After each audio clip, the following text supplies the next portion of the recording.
बहन बेटी माँ और साली को कुतिया नहीं कहता हूं। एक बार एक कुतिया एक खरगोश को मारने के लिए भाग रही थी। आगे आगे खरगोश और पीछे पीछे कुतिया, और उसके पीछे पीछे भागने लगी कुतिया।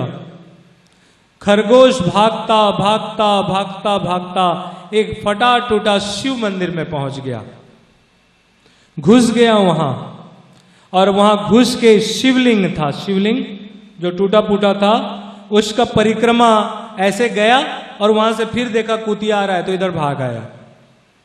ध्यान रखें, ये कुतिया खरगोश के पकड़ा, लेकिन खरगोश की मुक्ति हो गई। बोले कैसे? शिव कृपा,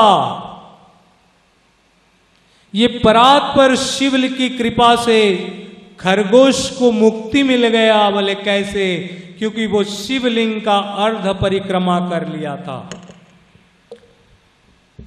भगवान विष्णु को, सूर्य को, देवी को और ऐसे परिक्रमा किया जाता है, लेकिन शिवलिंग का परिक्रमा पूजा कभी नहीं करना। शिवलिंग का कभी परिक्रमा पूर्ण नहीं होना चाहिए। आधा जाओ और वहां से वापिस आओ। तो इसी तरह इनकी परिक्रमा होने के कारण खरगोश को मुक्ति मिल गया।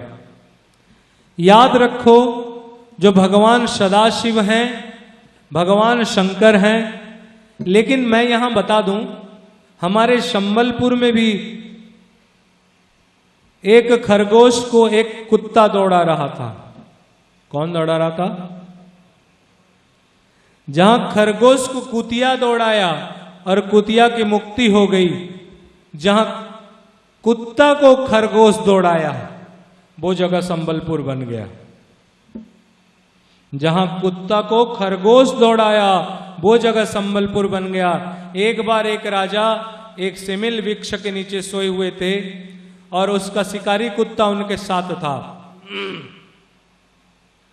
शिकारी कुत्ता जब राजा को नींद लगा तो खोल के आंख जब देखा तो अपने कुत्ता को एक खरगोश को पीछे दौड़ाते हुए पाया। खरगोश दौड़ा रहा है और राजा का कुत्ता दौड़ रहा है। ये आश्चर्य बात समझ नहीं पाए राजा। तब वहां आदिशक्ति जगदम्बा प्रकट हुई, और आदिशक्ति जगदम्बा जो परात्पर परमात्मिका शक्ति है, वो प्रकट होके कहीं कि मैं इस पेड़ के नीचे मेरी शक्ति है। और उसी दिन में उस सेमेल के पेड़ के नीचे उस शक्ति का उद्घाटन किया गया। इसलिए उनका नाम हुआ सेमेलेश्वरी या समलेश्वरी। बोल समलेश्वरी माता की। तो ये समलेश्वरी जो हुए, इनके नाम से संबलेश्वरी, सेमेलेश्वरी, समलाई या सेमलाई हुआ, या संबलपुर का नाम हुआ। जहां कुतिया दौड़ाती है और कुत्ता मुक्त पाता है वो शिव तत्व है, और जहां कुत्ता दौड़ता है और खरगोश दौड़ाता है वो शक्ति तत्व है संबलपुर। बोल सांचे दरबार की।